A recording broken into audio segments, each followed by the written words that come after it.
We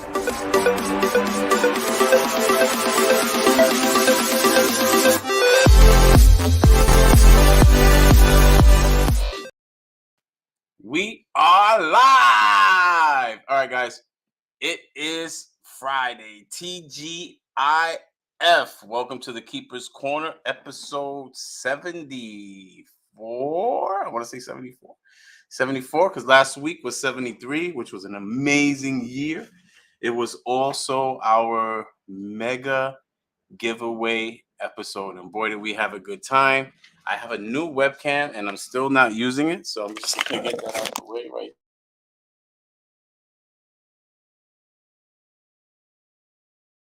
Interesting enough, it was using the mic, but not the video. Interesting. All right, so we had a great time last week. I want to thank everybody that joined us. You guys made it a lot of fun. Jason behaved and actually was able to endure the 3 hours. So I guess we'll bring him back for another episode. He's been hanging around for 73. We might as well give him one more. I was going to say, fucking 3 hours. How about credit for the first 72 episodes? Putting up with you? I just don't understand. Oh, please. I definitely do not understand. I want to shout out Balls of Fury. Nice. Morph Monday Mike, Dr. Mike. Always throwing that info out there. Thank you so much for the swag. Also was on Bowling with Brian. You don't know nothing about. Oh yeah, actually you were on the show. You made it to the big time. Got you off this Mickey Mouse show. Shout out to Balls of Fury for the swag. He sent me a shirt. He sent Samson a shirt. Did he send you a shirt? Oh, I'm sure it's in the mail, isn't it, Mike? Yeah, we'll be talking about that. Yeah, right. Okay. I remember all the time that I support Mike.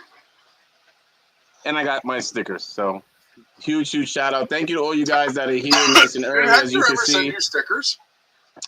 I was on time, unlike the rude Canadian who was playing some ghetto music in the background, all that nonsense.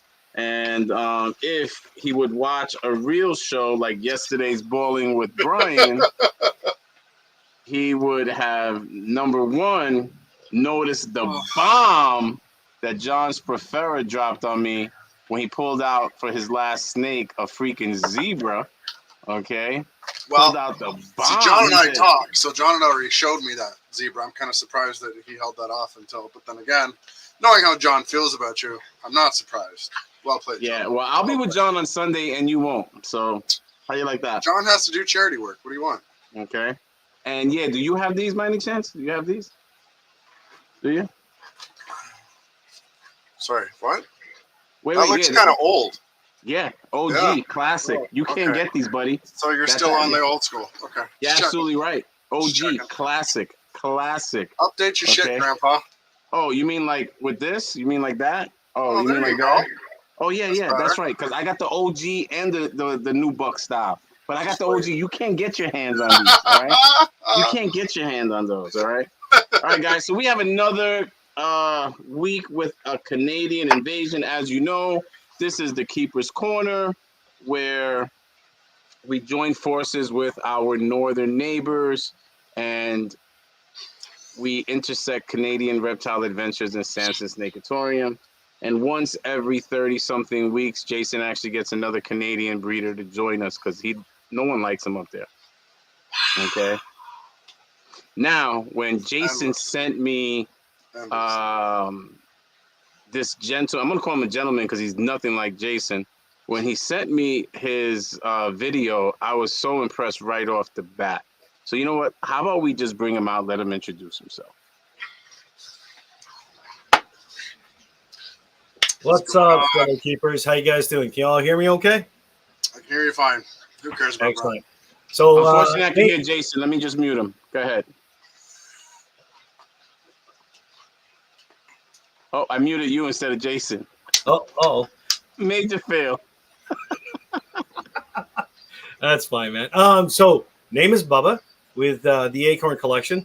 I got my standee behind me there. We're getting it ready for the next weekend show. So I am proud, man. I'll post that propaganda all day long. Fucking right. Push it, promote it, let it out Oh, there. yeah. That's awesome. Absolutely, man. Absolutely. So a couple of things. First of all, you sure as hell don't look like a Bubba. I didn't even think there'd be one Bubba in all of Canada. Okay. I'm the only one, bro. Actually, it's funny. I get that all the time. The first time people meet me, it was like, and it ain't my real name, right? Like it's a nickname. And you guys, I'm gonna date myself here. My wife and I, we've been together for a few decades now, and one of our first dates, we went out to go see Forrest Gump from, was it 1990, 91 or whatever, right? And she turns to me and says, "You're just as dumb as Bubba." And you guys remember Bubba, right? He wasn't exactly the brightest bulb on the tree. At the time, too, I was a lot bigger. Like, I was about, I was a lot bigger, like 2 times the size I am, too.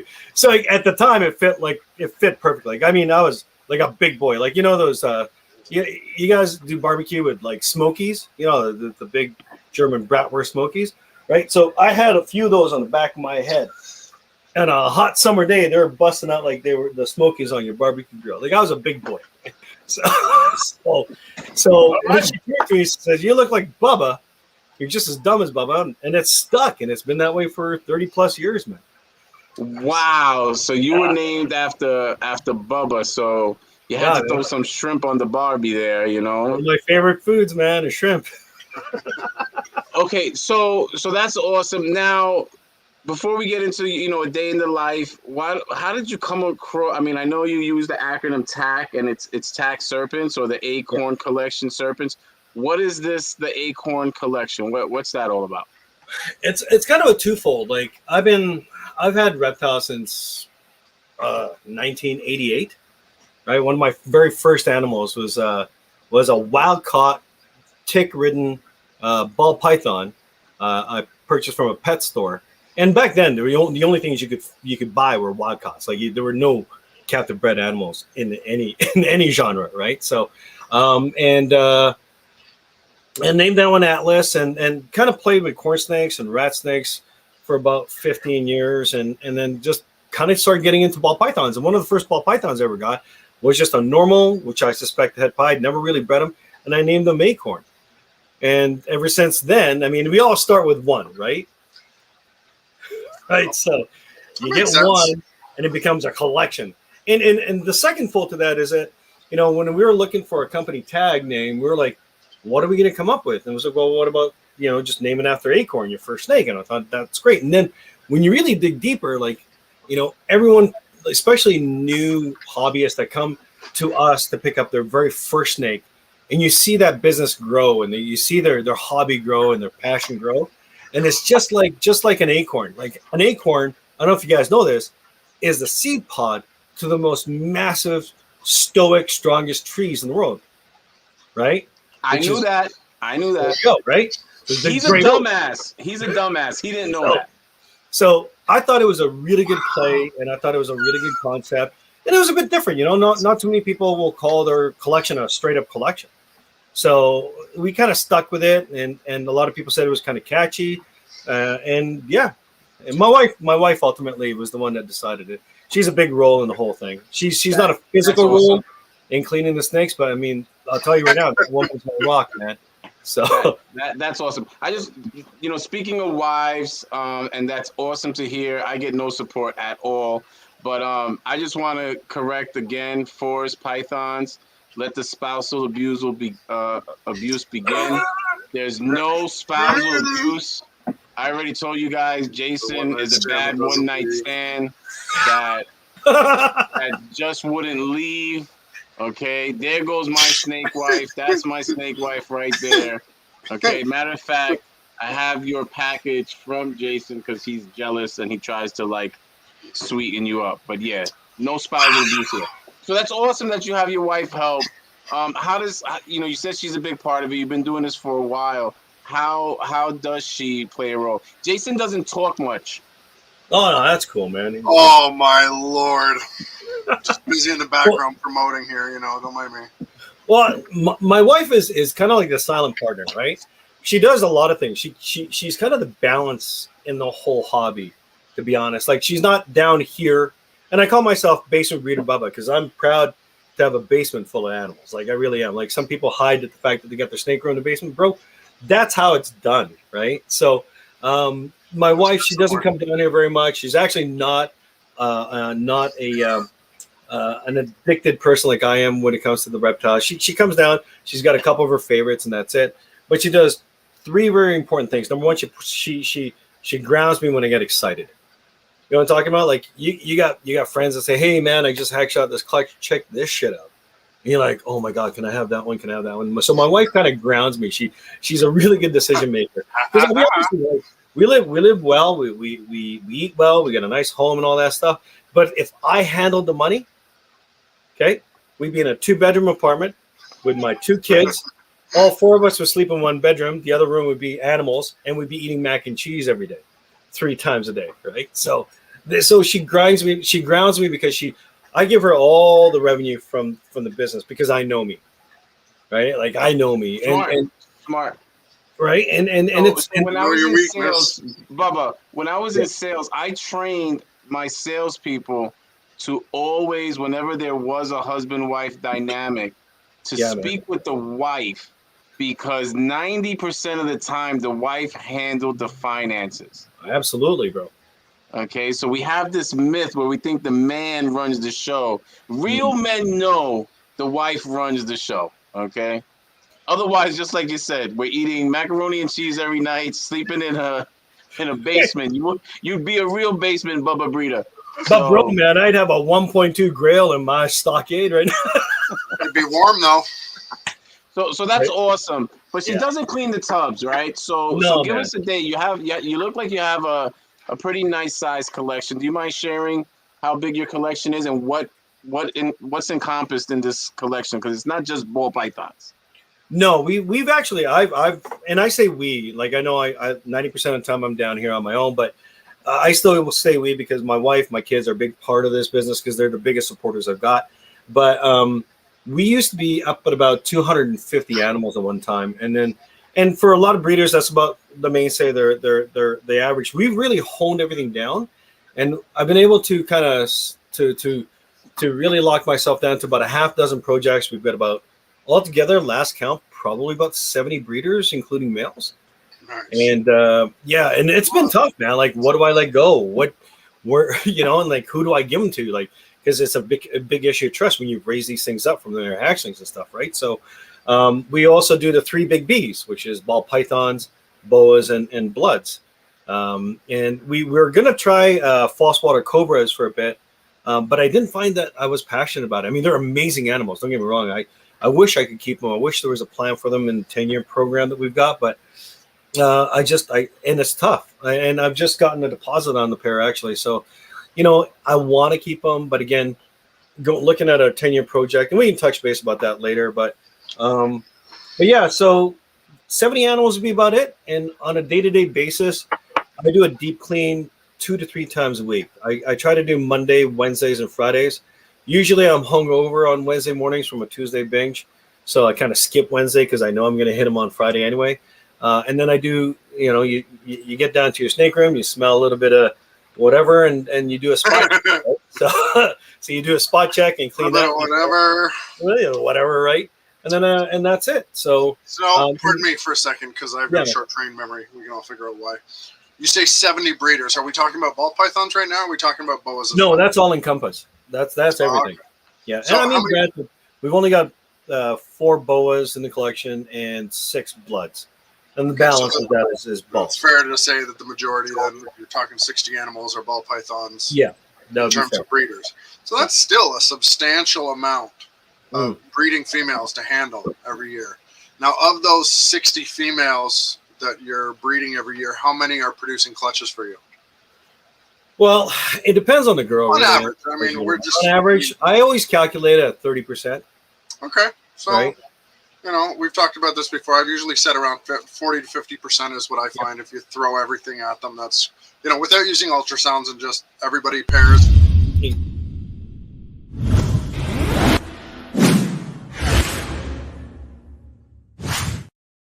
I have to apologize. Generally, that's reserved for just me. Apparently, you're getting the whole Canadian treatment this time. So, Can I stay together, man? I'm with you. I'm in with you. It's all good. So first of all, he's a real Canadian. He said A like 5 times before. see, I don't even hear it. I don't even fucking hear it. Hey, man, I grew up in the so prairies. A is like every third word, right? That's it. A. So I knew I had a real Canadian. I still don't even know if Jason lives in Canada. I think he's an imposter. He just uses the whole Canadian stick to overcharge people for shipping. His dark spy. Yep. Well, So- you're not getting 30% anymore. You're a fucking sellout. So go ahead, Jason. I'm sorry. You were actually asking a decent question for The one. point that I was getting to is, more often than not, we hear people talking about, Brian, you and I have discussed this, people saying, I'm going to go for 30 breeders, 40 breeders, 50 breeders, 100 breeders. And you and I are generally saying, like, that's a substantial number for someone to handle on a 1 to 2 person project. So what I wanted to segue into was, on average, how many clutches are you hatching out of those 70 breeders, or pardon me, 60 breeders realistically for reference number? And then how much time is that requiring of you? And how many babies on average are you looking at out of 60 clutches, or pardon me, 30 clutches? I like this question. I'm a real numbers driven guy based on the type of work I used to do. So the average number of eggs I get per collection is about 7.2. Right, so 7.2 eggs specifically. I like that. Seven eggs, right? Some are 15, some are 3. You know, we all get a mixed bag. So as far as breeders are concerned, I don't ultrasound. I go by feel. I do have an ultrasound machine. I'm not going to lie. I'm not a very tech savvy guy, and it just pisses me off. It really, when I get that transmission gel, easy to use if you don't know what you're doing. That's for yeah, sure. man, that transmission gel gets everywhere. It's kind of like one of my dating days. It's like, what do I do with this? Right? But for the most part, like, I push certain projects and I push the girls on those projects hard when I really want to produce them. Like the others, I just let them go if they lock, and if they go, that's great. I'm in a position now where I used to produce, and I'm not gonna lie, like when we were up to about 250 animals, I produced for the sake of producing, right? Just to have animals, and just to have the ability to list a bunch of animals, and just to keep revenue coming in. It's important, man, because if people call you and you don't have a snake, who do they call next time? Not Well, you. that's just it, and that's like that part of that business aspect. Like we all started out as hobbyists, but you have to be realistic. If you want to maintain a really strong hobby that you're going to be satisfied with, you have to have a business aspect to it in order to be self-sustaining. Otherwise, if you're not self-sustaining, you're then pulling prosperity and money out of your family's pocket, right? You're then talking to your wife. It's like, you know what, honey? Instead of going to Mexico and Christmas, I need to buy a couple new studs. I'm sorry, but this is the way it's going to be, right? That's not going to happen. Like, I mean, it does happen. It's happened to me. I'm not going to lie. We sacrificed a few road trips. I like that you bring it up, though, because so often than not, that joke amongst us is, well, make sure you ask your wife first, right? And I personally don't understand people that don't communicate business versus personal versus etc. Well, so it's not only that, like, bring it up. How many times have you got to call back because like, my wife was not very happy I brought home a snake for a first-time keeper? I'm more on board with that than my wife let me, to be honest, but right? Like, I don't know. I asked my wife for $30,000 today. She said, "For what?" I was like, "I'm grown. Don't ask me for what." Well, you can just imagine. I'm not getting it, but you know, I'm not getting it. So Kenneth Evans Ball Pythons is asking, is ultrasounding a must? Jar Pythons says no, it is not. I'll give my opinion. What are your thoughts on the ultrasounding? You said you have it, but you're not into the technology. What are your thoughts on that, Bubba? I've been fortunate enough to kind of be able to gauge based on palpation. So it's like before ultrasound became available. Now, guys, I was breeding snakes before I even knew I was breeding them. Right, my first snake, I was 15 years old. True story.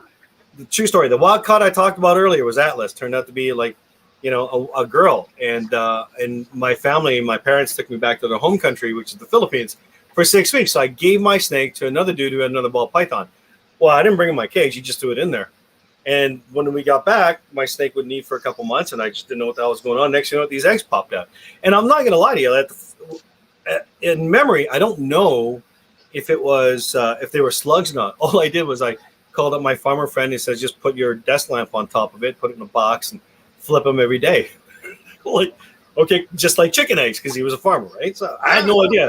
They never hatched out. They I don't even remember. They didn't even go run. So I suspect they were slugs. But anyway, so I never had that kind of technology. And so going into corn snakes and rat snakes, and then eventually back into ball pythons, I just never bothered. And my buddy just said, you should get an ultrasound. I tried it a couple times, never did it. But by the time I got the ultrasound, though, palpation was kind of what I was doing. And I was pretty good with it. I'd say I had a good 75% accuracy with it. Like on excellent. So, right? Not only that, and one of the things I want to point out, I get it for those that do ultrasound, but like Steve's in here and he gave a huge no. You know, he's I could really feel that one. Yeah. He gave the huge no, but he's like a snake whisperer. Like he can read them. You know. So I think that's really key, because even if you're ultrasounding, you should be able to recognize certain things. Now, I would use this as a barometer. If you don't have males that cost more than an ultrasound, don't get an ultrasound. I'm going to say that. And I'm not trying to sound elitist or anything, but you're just not there yet, okay? Oh, it doesn't make sense financially. Okay, you're not there yet. Now, benefit of an ultrasound is not overworking a male. Mm-hmm. It's putting him straight to work when it's time to work. I get it. It's real trendy. People like to post their ultrasound. Most of the time, they have no clue what they're looking at. They think the gallbladder is a follicle. So worry about your collection first, getting good genes, growing your animals, learning the telltale signs of what's going on with your animals. And then when you grow to that point and, you really can't afford, to overwork a $10,000 male, go for it. But it shouldn't be one of the first things you're concerned about when you're coming into this hobby or business. And can I just intervene on that? You sure can. Real quick. So for me, I only, just because of habit, I only pair at most 6 females per male. So on a given month, I can line up a male to 6 females, and I'm not going to end up overworking them, So the moment the girl hatches or lays eggs, we have a pretty good idea when they're going to go. I just go on, a 5-month schedule before that hatch day, and I start pairing them. And if they go, they go. Ultrasound, I have found for a lot of my friends, man, that it gives them accuracy and it gives them an exact time when to stop pairing the male. I've been a victim of not enough males and too many females too many times in the past that the most I'll be able to pair with a male if I even wanted to was 6. So even if I wanted to just max out the male, I'd only have, on average, I actually have 3 or 4 females per male right now. I have one boy that's pushing 6, maybe 7 in the next couple of weeks. We'll have to see. But what's your in and out cycle for the males and females? How many days are they in? How many days are they out? You mentioned 6 times a month. It depends. It depends on male, because every male is kind of different. Like some males will lock for 3 solid days. Right? You got to spray them down to get them off the girl. Right? So those kinds of males, I'll actually take them out of the female, and I'll give them a quick feed. That's a stud muffin for real. Oh, dude, man! I want to touch back on this. Sorry, but continue briefly. And it's hilarious, but yeah. So those guys, I'll actually give a small feed to, if they'll feed, and I'll throw them back in a couple of days, give them a little rest up. Other males. Sorry, Bubba. Yeah, man. If you have a male that's going hard for 2 days in a lockup, are you saying the second they break up, are you saying you're going to pull them apart after 2 days? Yeah, I'll spray them down after a couple of days, usually on day 3. Is this intervening the lock at this point? Kind of. It all depends. If I've got a solid lock, I've got a male here, he's a purple passion, and that boy will lock a dead squirrel, right? Right. So, and I get him in there, and within a half hour, he's locked a girl, and he's locked until day 3, unless I spray him down with water or shake the tub a little bit.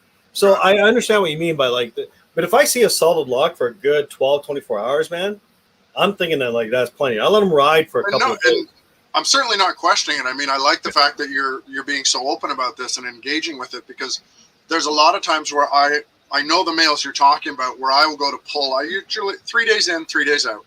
Yep. And on the third day, if they're still together or they've already separated and I haven't pulled them on day 2 and I check day 3, they're back together again, I'll leave them alone for another 3 or 4 days and I'll leave them until they've separated. You, however, are saying that you will separate them, feed him, put him back in, and still find they're locking again. And this is proving successful for you as well. Yeah, and again, that was my caveat. In the very beginning, I said, it depends on the male. Like, you get to know your males. Like, I have 2 males that will lock for 3-6 hours, between 3 and 6 hours. And then for the next 2 days, we'll be in one corner on top of their shit or their urate. Yeah, like if you don't catch them doing it, you're going to think that nothing's happened. Except for a couple smears. So you got to check like every few hours if you've got enough, if you block them enough early or threw them enough early enough in the day, you can check and before you go to bed. So I'm pretty good for that because I mean I set up my home office in my snake den, right? So I do all my work. I'm down here 12 hours a day minimum. So man. Right. So just when I get an opportunity, I just take a peek. I've got stickers like here's one right now. It's on a date. Oh yeah, we see all the notepads. I right. Like so and it's a quick check. You know, it's a quick at a glance for me. So it's like, oh yeah, I better check on that guy. I better check on this guy. Now there are males who I'll leave in there for a solid 5 days because I only see them lock up for 3 hours at a time.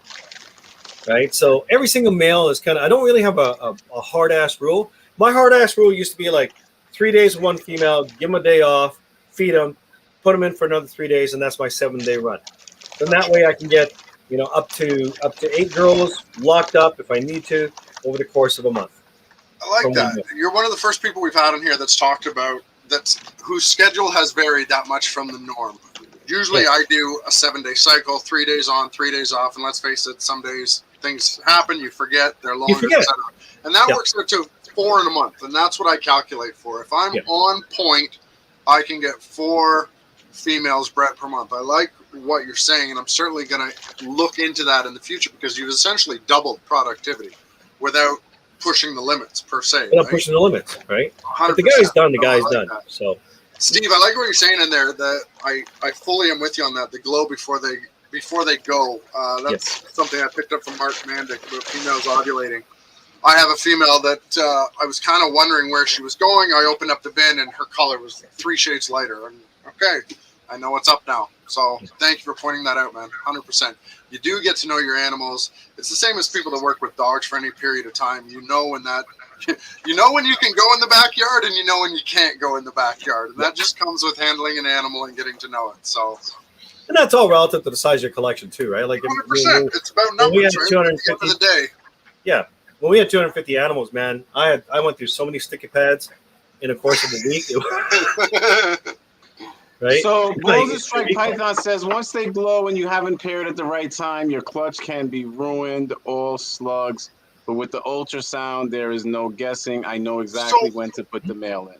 Troy, how often have you noticed in that situation where sperm has been retained? Because as we've talked about it this year, I've been really slow on my pairings. My biggest concern is that I've probably missed a few ovulations because I'm slacking so much. You know how your females tend to go in a yearly cycle. So I'm wondering what your results have been in terms of having been able to track it with an ultrasound, how often your females have retained sperm, because usually I'm running the same male to female over a 2-year cycle. And that's just to clean up anything that I missed the last clutch, and I like to stick to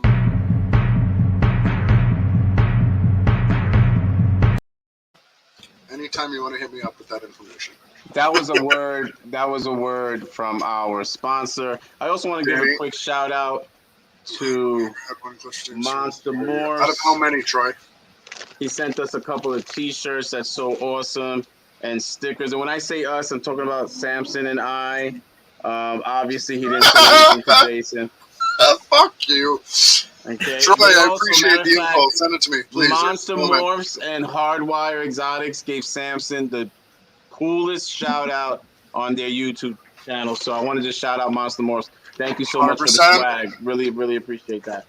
So Bubba, you got the boas going on, and you're showing the boas a lot of love. I'm a boa man. I love boas. You got that beautiful sun glow going. How many times have you? First of all, now Steve's here, and I had this debate with Steve. You're the first person I've heard refer to a litter. Can we talk about that? Yeah, man, live birth a litter, man. They're not cats. They ain't cats. No. Well, no, they're not cats. They're not dogs. But ultimately, the live bearers, I just inherently call them litters. So you're absolutely correct. Yeah. Okay? Ryan's Absolutely correct. Yes, I was so excited when I saw that. Was one of the first things he said to me when I tossed you over. He was like, he said, litter. I like them already. You know, sometimes you go back and forth, but ultimately that's what they are. It's a litter of babies, right? So, yeah. I like that. I like that. Oh, I'm sorry. I am so off. Now I want to argue with you. It's not a litter. There's another name for it. I can't remember what it's called. It's clutch. That was my argument, that it's a clutch. I'm so sorry. See, I just like to argue for argument's sake.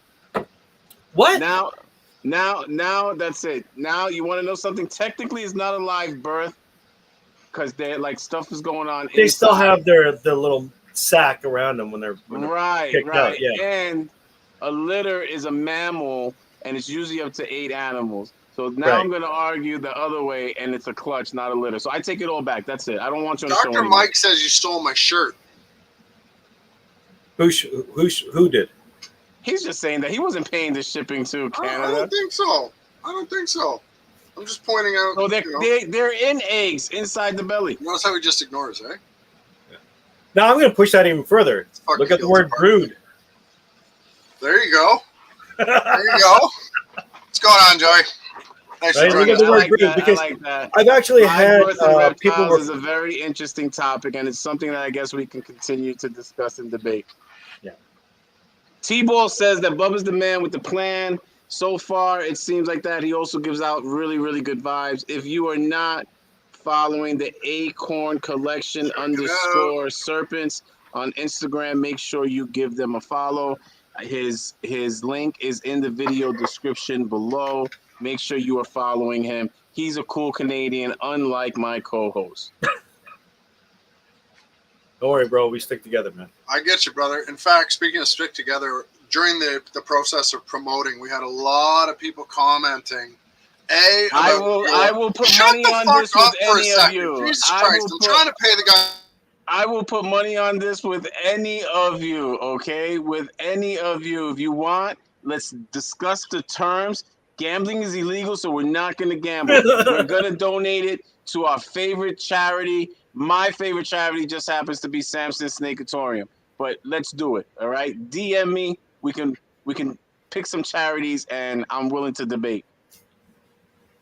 These are great comments coming in. I'll let them rattle on. You try as you may, but nonetheless, many people reached out commenting on the quality of your service, as well as that beautiful white snake.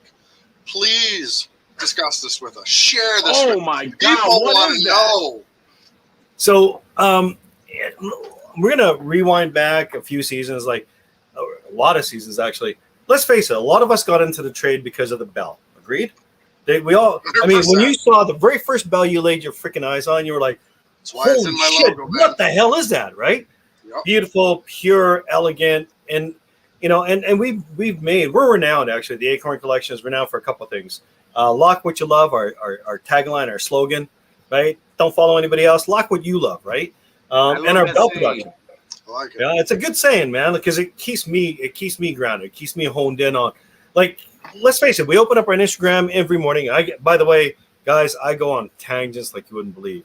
Like, I'm the roots of the whole oak tree. So if I pull off to one side, just don't be afraid to reel me back in, right? I'm used to it with Brian. Fuck, it's a weekly event. So we all started with bells. A lot of us fell in love with ball pythons because of the bell program. And quite a few seasons ago, I was like, you know what? These are amazing. And I'm absolutely in love with them. And they constitute about 20% of our production because we love them so much. And let's face it, They're part of my revenue, part of the hobby, right? So, I started thinking. My wife and I were like, well, how do we make different ones? And a lot of people don't realize that you can make a whole bunch of different bells in different ways. You start off with the purple-headed bell, which is the super Mojave. You've got karmas, you've got white diamonds, you got and so on and so forth. So in the last couple of seasons, we've been working hard toward red eye Lucy's. White diamonds, Russo, right? White What's diamonds that? White diamonds. Oh yeah, Russo, white diamonds are super Russo. Yep. Red Eye Lucy's. Red Eye Lucy, man. Albino. It's basically an albino super lesser or an albino bell, right? So lesser Mojave, whatever combo it is. What's going on with the eyes there? Well, they're completely red. Let me pull out. They're completely red, so no blue whatsoever. They're full on. Now, what's your experience with bells with blue pupils or blue eyes but red pupils? Well, and this is part of the thing that a lot of people don't understand. Like they see a beautiful white snake with somewhat blue eyes or extremely beautiful blue eyes. We've had the pleasure and the privilege of being able to make a whole bunch of different kinds of bells and realize there's certain combos that make certain things. And people just see a white snake, right? Yes. But like the most beautiful eye combo, in my opinion, was the lesser Mojave. It does get a yellow faded dorsal. It does get a little bit of eye striping, but when you look at the eye, man, it's this beautiful aqua Caribbean blue with a little deep of navy on the edges, right? Okay. You look at a Russo, a super Russo, which is the white diamond. You've got an almost white vacant eye with just a hint of blue around the edges. You've got super lessers, which are the ones that have some of the most extreme eyes. Like you either get a really squinty, tiny eye, right? Looks like one of my kids, and then you got to throw those little jokes in there from time to time. And then you get the ones with the buggy eyes, and then you've got the ones where the cornea ain't quite right, where you've got a little bit of red inside. Now, to answer your question directly, in my experience, the red does dissipate as it ages because the blue eventually starts to take over. But when they are hatchlings, right to about a year old, that red stays in there. And a lot of people say, "Oh, that's an albino." I got into arguments like that ain't an albino, dude. It's white with red eyes. No, it's not. It's a transparency issue, right? So that's what brings us to what my buddy. Going back to the original question you had, my buddy Fozzie from Shogun Snakes. Actually, when I posted it the first time this season. Dubbed it the Arctic Camo. And what the Arctic Camo is, and I don't unfortunately have the animal with me, nor do I have a picture handy on it. But if you go onto my Instagram, it's a recent post. I've posted it a few times. And the Arctic Camo, based on what I did do at pairing, it was a joint project with a friend of mine from D&J Exotics. And from my experience, it has leopard in it. And I've talked to a couple breeders that have produced them in the last few years. Actually, 5 years ago was the last one that was actually publicized. It was actually at Tinley. I physically saw it and it was like, what the hell does that have? So it was a super lesser at the very minimum with leopard and a pastel, super pastel, and possibly an Enchi. So what I was hoping this season was to prove it out, but my male ain't eating so good. So we're gonna see. Definitely by next season we'll be able to allocate a couple of my bell girls with it and see what we can come up with. But that is definitely a lot of people have been reaching out to me and saying, hey man, can I get one? How do I make one? And I'm an open book. Like I got no problem telling you what my projects are and what the genes are behind them. So the pattern is predominantly displayed through opaque versus glossy scales, correct? Exactly. Much the same as if you're looking at like a bell clown or something else. You have to really look at it or put her under a black light, which leads me to my next question. Mm-hmm. Have you put this under fuck, you know where I'm going with this. I know. And here's the best part. You don't have to, because that first one that we produced, as it aged, the saturation on the white patches thickened and the non-white patches remained. So you still saw a very clear, you can actually see a very, very clear distinction. And the white patches that are on it as a baby, as a hatchling, actually became a lot more opaque, almost chalky in comparison to the rest of it. So now, whatever pattern it had, it became. Pardon me. Yeah. Short-term memory. What genes were involved with this again? Definitely leopard. Okay. Leopard, super lesser, either pastel or super pastel, and possibly Enchi. Enchi is something that I don't think is a role player, but I'm trying to define if it's going to be just a pastel or it takes super pastel to develop the that. reason I'm asking is because the predominant number of bells that I've produced that have these opaque versus translucent scales have been lesser pastels, those combinations, and some with spiders. So I'd be very interested in sharing some pictures with you and lending what information I have to it, because it's something that's always interested me. And I really appreciate that. I've actually, sorry to interrupt you. I've actually had by all means, Brian does it every fucking week. Asshole. Well, we're cool though. We're Canadian. Oh, 100%. It's Canadian. Whatever. Yeah. Fuck him. So I'm surprised he hasn't cut me off yet. Well, he hasn't put the commercial thing on yet, man. So you're Canadian. That's not going to stop him. Okay. So I have I've had a couple reach outs with the spider especially, and then they'll send me pictures of the adult version, but the distinction between the two patterns kind of dissipate as it aged. This is the only one. There was another one I did see down in I told you about. It was in Tinley. It was already about 400 grams when it went up for sale, and it still had a very defined line. And leopard was definitely. You're talking about that dorsal stripe down the back that really shows up. Just the different patches. Actually, let me see if I don't know if you guys will be able to see it on my phone here, but I don't really have any pictures I can pop up on the thing. But he's paying attention. Let's see here. It just means he's not eating a burrito in the background. You'd need two hands for that, and he wouldn't be able to. He's still asking for 30 G's, bro. There he is. So I don't know if you guys can see that, but there's a distinct pattern there, right? Like you can see. Yeah, that's the one we were posting earlier. Exactly. And we wanted to make it very clear that was something that you produced, because it was almost coming across like we had done it. Check out this is as an adult, so you can still see the saturation difference between the two shades of white. Time difference, yes. Right. Yeah, so, and that's to this day, that's the way it still is.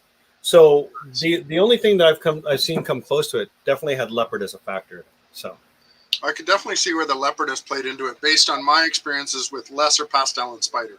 Yeah. And I found that whenever pastel and spider is involved, you normally get that red pupil that seems to last. Exactly. I've got some that have kept that red pupil, hence why I was asking you about this. So I'd be interested in discussing this further.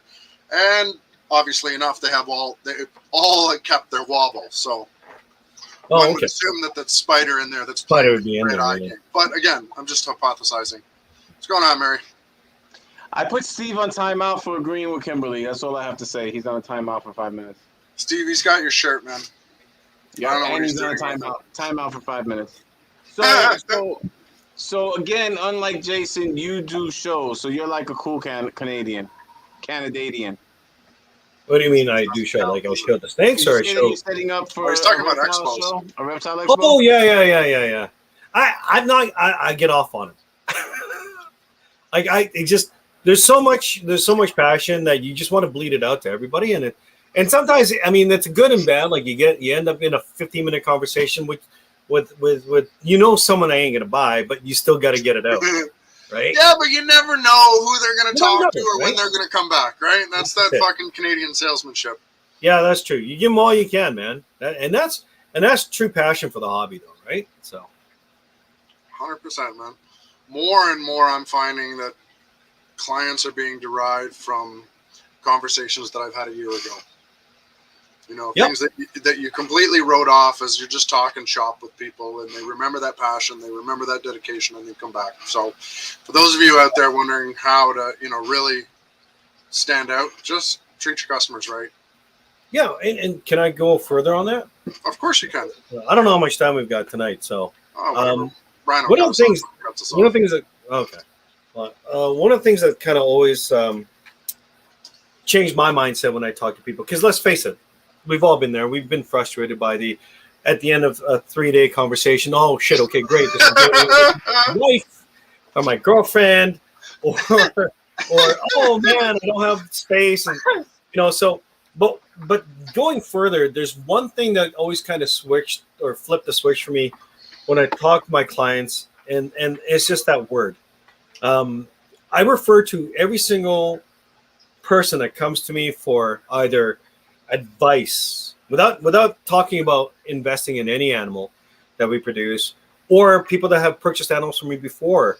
I always refer to them as clients versus customers, right? Like a customer is someone that goes to Walmart and buys some freaking groceries, or goes to 7-Eleven and buys a pack of gum or a pack of smokes. That's a customer. right? Clients- A client, I look at every single person that I work with, I value them, and when I refer to them or I think of the mindset as a client, I elevate their value and my appreciation of who they are and what they bring to my table. Because how many times have you been surprised by a client coming back just 6 months later, how far they've grown and how much knowledge they've been, right? And it's like, I'm holy not shit, surprised. this I is expect amazing. it. I You expect know, it. how many That's New clients have York you had versus that have Canada. surpassed you Yeah, man. No. like eons ago, Let me right? tell you, Jason's he's a real asshole. There's really no other way to put it, right? Yeah, but his customer service is on point, bro. Like I tried to buy a couple snakes from him a couple years ago. Yeah, his customer service is world class. So, bro, man, it's roses, bro. It's the only reason why I deal with him. Okay, is that I know, and the only reason why I know this, and I've spoken to people about this one-on-one, is that even when he's in the right, he doesn't care that he's in the right. His goal is still to make the customer happy. So I do give him kudos for that. It is the only thing he's good at, but it's a good thing to be good at. To do, bro. A quick shout out. I learned that I used to be an undertaker. I learned that from Turner and Porter. They taught me everything I know about customer service. Totally unrelated. Jason learn how to treat dead people good. You got to learn how to treat the customer, clients, the family, everybody else, despite how you feel, despite how everybody else feels. Yes. Take care of them. So thank you for that. Yep. And one of the things you have to do is have ego suspension, because many times it won't be your fault. It can be some sort of lapse in communication. How many times have I called you up, wound up tighter than a drum, pissed off about something, and you've talked me down and kind of gave me a different spin on things? And it's only because you're consistent with it. And like I said, there are times where I know if we look at the entire scenario that you did. They say customers are always right, and I say that's bullshit. I'm gonna be straightforward. Okay, that's bullshit. But you should have, as a business and someone that's gonna have a business sense, your goal is to make that customer feel like they made the right decision choosing you. Okay, and especially in this reptile world, there's thousands. I mean, every day you have new breeders, quote unquote, popping up out of the woodworks. Okay, so just remember that. I mean, at the end of the day, and I think we should all remember, without having a client base, I don't care how good your animals are. Fucking right. Okay, so that's what it comes down to, and that's one of the things. And I'm glad that you shared that, Bubba, because I think that we lose sight of it because we get so caught up. A lot of people do have a false reality about this business, saying, well, the genes will sell themselves. No. No, because you're not the only one with them. And exactly. Thank you for that. Because let's face it, you can open up Kijiji, Craigslist, you can open up Morph Market, you have a snake that 10 other people have. Yeah. You know, it's no different than buying a car. You can go to Ford here or Ford down the street. They all carry, well, as an example, okay, man, don't freak out. I'm not necessarily a Ford fan. I kind of am, but whatever. And they make a good truck. Right? They are great trucks. Unibody construction. Not biased. Anyway, Ford. So yeah, anyone can buy a snake, bro, anywhere. Honestly. And genetic wise, you know, like, it's all about the passion. Like, and your clients have to understand, like, they'll know. People ain't stupid. They'll know if they can come back to you and talk to you because they had an issue. Right? How many clients have you had come back to you because the guy who they bought this, what was a girl, now has dicks, right? Ghosted you. What are you going to do about it, right? Yup. Right. We've talked about that numerous times, and right? and we tell people, if you're going to buy from somebody, make sure you're buying from a brand that you know is going to be around, that's going to stand up, that's going to. Holy shit! Look at this. Right. That's what I was saying. What the fuck's going on, Kenny? Where the fuck have you been? Where'd that a long-time friend, fucking hasn't been around in forever. You fucking now Dave pops out the woodwork. The world will come to an end. Bombs are gonna drop. Bombs are gonna drop. Sorry, Bubba. Long time inside story. I'm looking forward to it. Serpents, you're dating yourself if you're You talking just about gotta watch the other honeymooners. 74 episodes, and then you'll be caught up. It's like I I got tell the everybody 4. else. You know, we've talked about this before. Yeah, man. Episode 22. Listen to what Mary said. Listen to what Mary said. Don't do it for me. Sure as hell don't do it for Jason. I don't. But you do it for our guest, okay? You do it for our guest. And he is dropping Support gems. Brian's channel for our guest. Okay? Do it for our guest. You see, that's why Jason, you're going on a timeout. That's it. Jason's on a timeout. Okay? He cut you off too many times today anyway. He's very chatty today. He's like a little chatty catty right now. You know, he's blah, blah, blah, blah, blah. He got another Canadian. He doesn't know how to act. He's going crazy here. All right, I'll bring it back. I actually like it when you talk once in a while.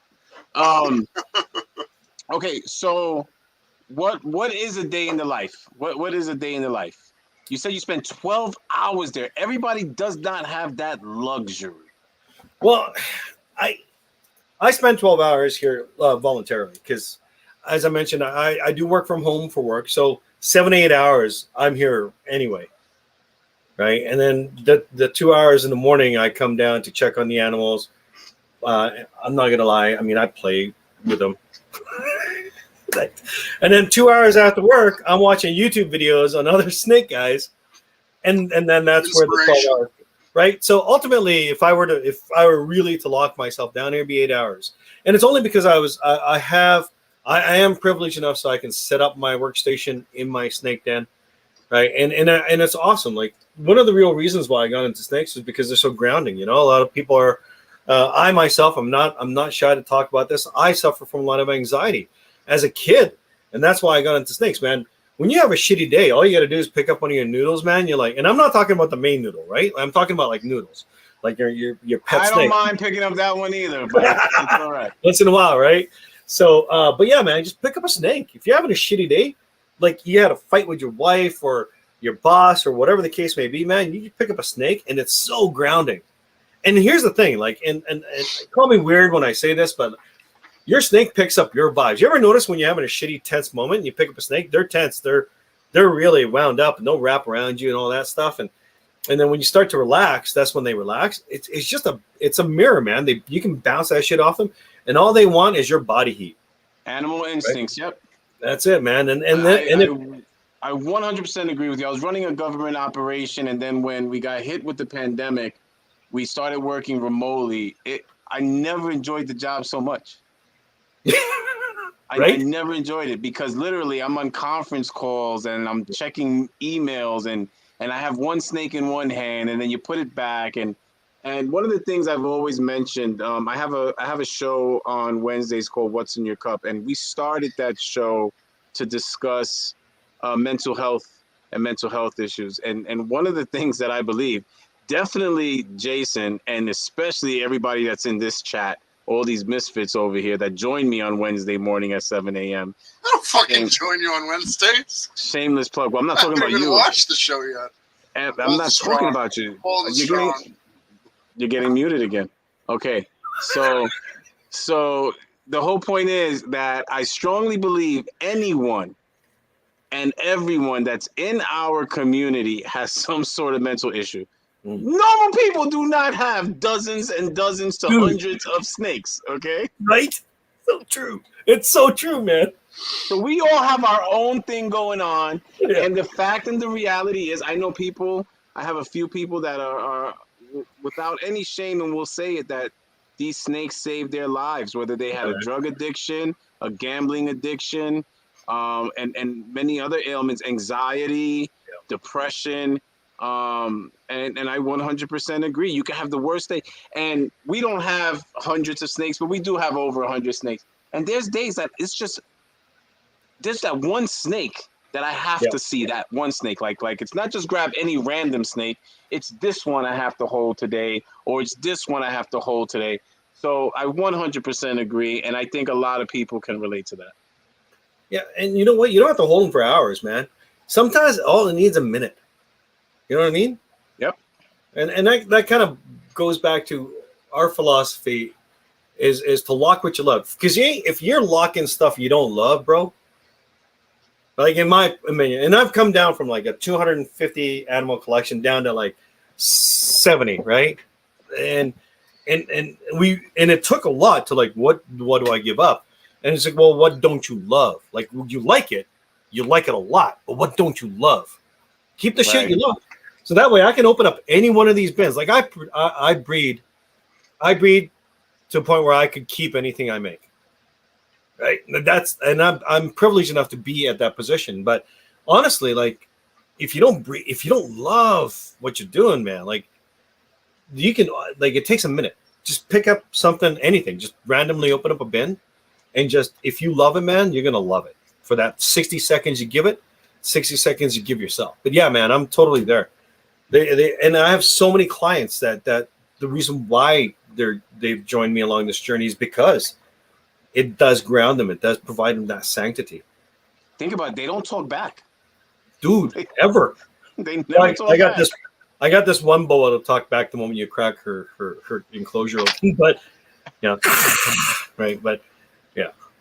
So I totally disagree with Grab Your Balls. 110% disagree with you. I hate fuck cleaning rats. I hate them. Okay, I hate everything about them.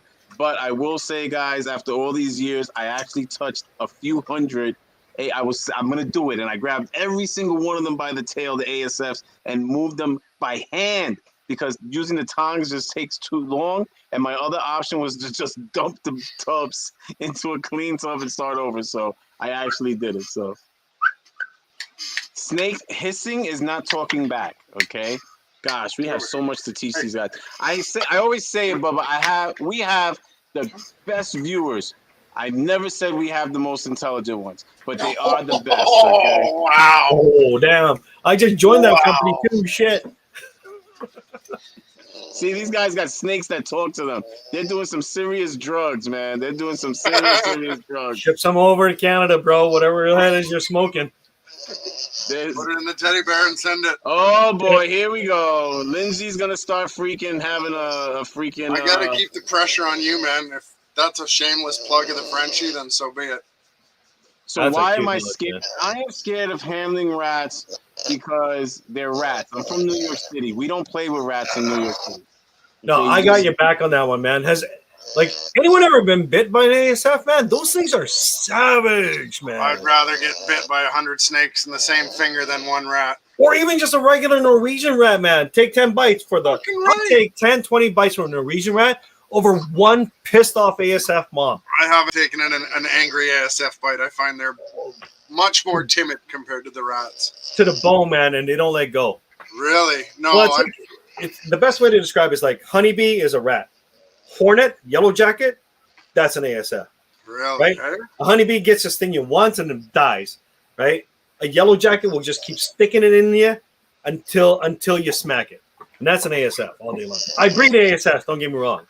And yeah, they can go way too many times. I freaking hate them, but they're great for my snakes. Oh, I find that the red-eyed white rats, female red-eye whites that don't have babies, I find they give the worst bites. You know, you got the pregnant mom warning bite, which just kind of breaks skin. That's like, you know, you've reached in and she's not having it. Yeah. And then you got the blind red-eyed white that's just chomping down on anything that comes near. And that goes right through the finger bed, right down to the bone, and she bleeds and bleeds. No, I fucking hate those. My buddy Kat from Balmorphic said that she's got a bin labeled with just bitch rats. No, they don't bitches of Eastwick. Bitches of Eastwick, damn.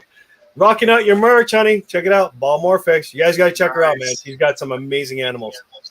So we will check her out. So I've been with the same ASF breeder for years, and I've been watching him, and that's why I was like, you know what, I'm going to do it today. I'm going to do it after all these years.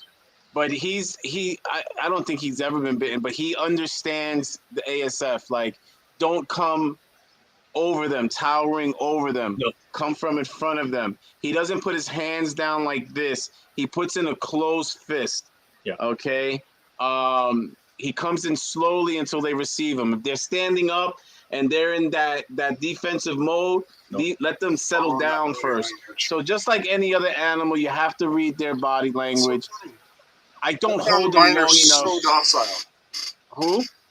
My ASFs, I found that like where you have talked on numerous occasions Your about ASFs what's going are on, brother? high. You smoke all day.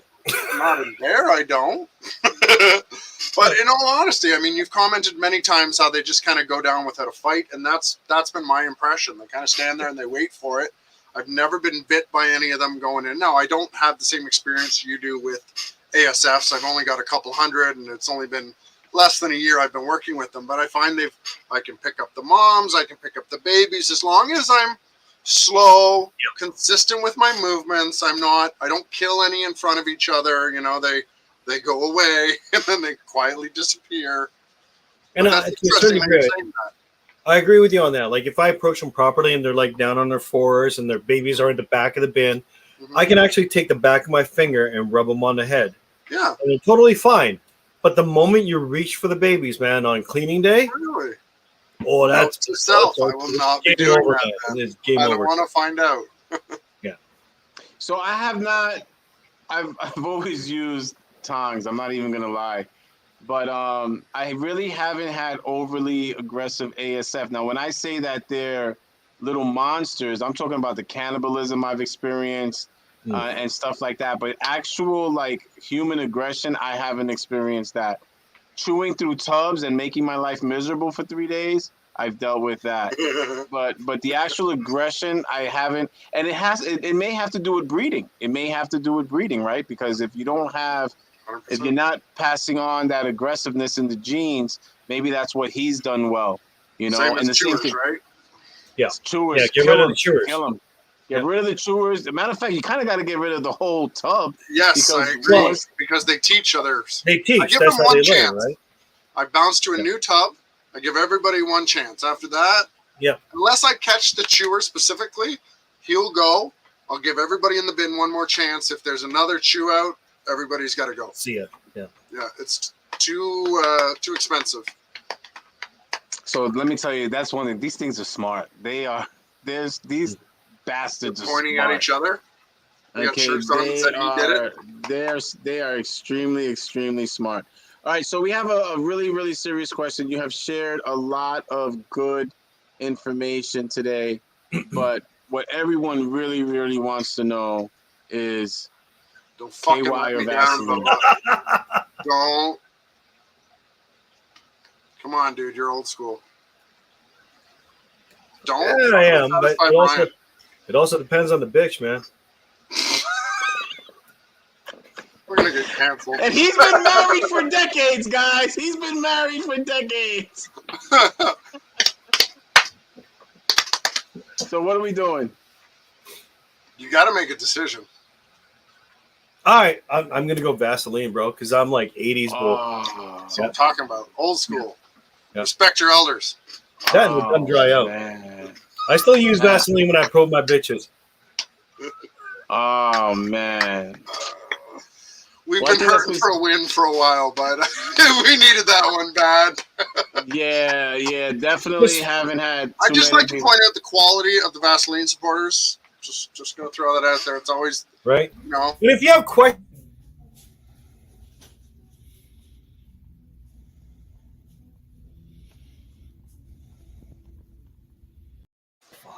I don't want to hear all that. It's because you're Canadian, nonsense. man. Don't take it personally.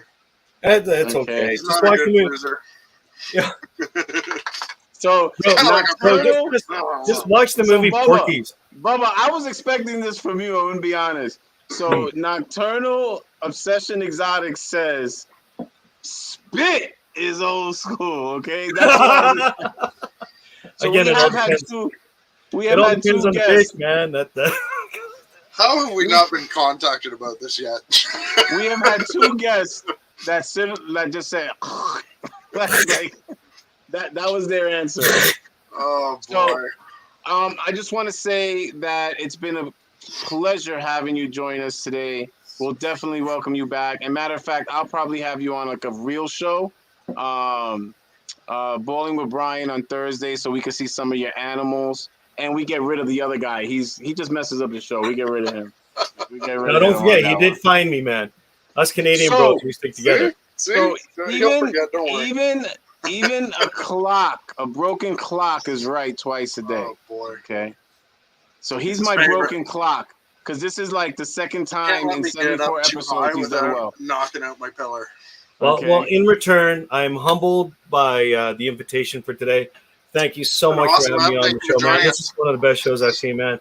You guys do it right. I appreciate the time, man.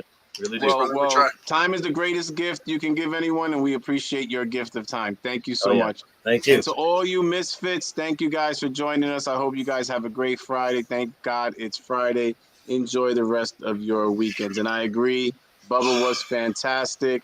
It was great to have him. Great energy. Make sure you are following this man on Instagram.